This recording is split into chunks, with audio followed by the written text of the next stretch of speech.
I think the important thing for Swifts this weekend will be obviously to respond from last week's performance, which I'm sure they will. Hopefully they have a full list available with Paige back in the team. I think they missed her leadership last week, but I think, just honouring and respecting the target that they've got in Grace there, putting the ball up to her, but also having that two threat. So, Helen getting in the circle and being a real threat as well.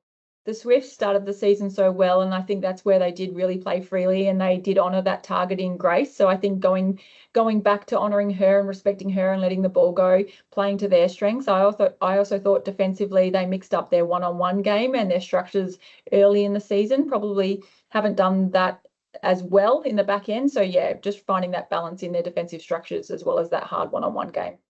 Yeah, I think the loss of Tegan O'Shannessy has played a little bit of a role in the Swifts being able to win ball late in this season. She was coming out and taking great intercepts back there. Injuries hurt every team, but I think, in a big game, I back in Sarah and Maddie to stand up in that defence line. Key to the Swifts' defence in this game will also be staying in play and creating that pressure. I think that their penalties have increased in the last couple of games. So, using their footwork to take clean intercepts or disrupting momentum will be important. The Swifts' big barometer for me is obviously Helen. She's a big game player. She loves the big moments, but I think they did miss Paige's leadership last week. I think if it comes down to small moments in games, that's where you need your leaders to rise. And I think, I dare say there'll be some pressured scenarios, which I think Paige will step up to.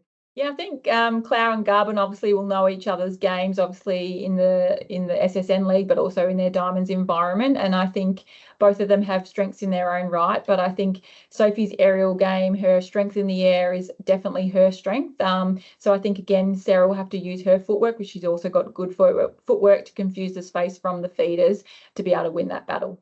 I don't think that loss would have dented the Swifts' confidence too much. I think you review it, you very quickly park it and you move on to the next game. And I think they've had some great battles against the Vixens this season. And I think hopefully with Swifts Paige back in the lineup, that they'll have that confidence to attack it. And, you've got a grand final opportunity in front of you. So no point dwelling on the past, just attack what's in front of you. Actually it's the 1 point period of the game that's probably most important for both teams, making sure that you nail that period of the game so you're in a really good position to make good choices in the 2 point period. I think both Helen and Kira both been prolific in that 2 point period. I think the key is probably in both teams' defence to nullify both of those. And I think it's just really concentrating on the 1%ers and making sure that they don't have 2 attempts at goal. So the fundamental defence of over the shot, blocking out for rebounds to make sure they don't get 2 shots at it.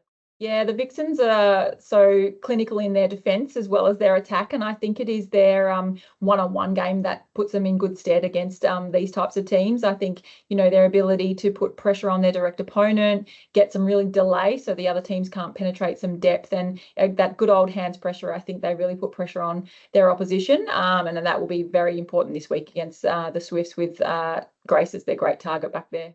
Rudy's got a massive job this weekend against Grace, but I think Rudy's got great stature herself. She's been in really good form this year as well. I think if she just stays off the body, confuses that space, and then just looks for the small wins, I think it's a psychological game for a goalkeeper up against Grace. And if she can just use her footwork really well and play those 1%ers like the rebounding and the defence over the shot, then she'll play her role for the team. Kira Austin for the Vixens, been in great form in the back end of the season. She loves to have ball in her hand in these big moments. Her and Kate Maloney are probably the big two for the Vixens for me. But I think, Kate Eddy's been really disruptive in their defence line this year as well. So if she can set up the defenders, it's on for young and old.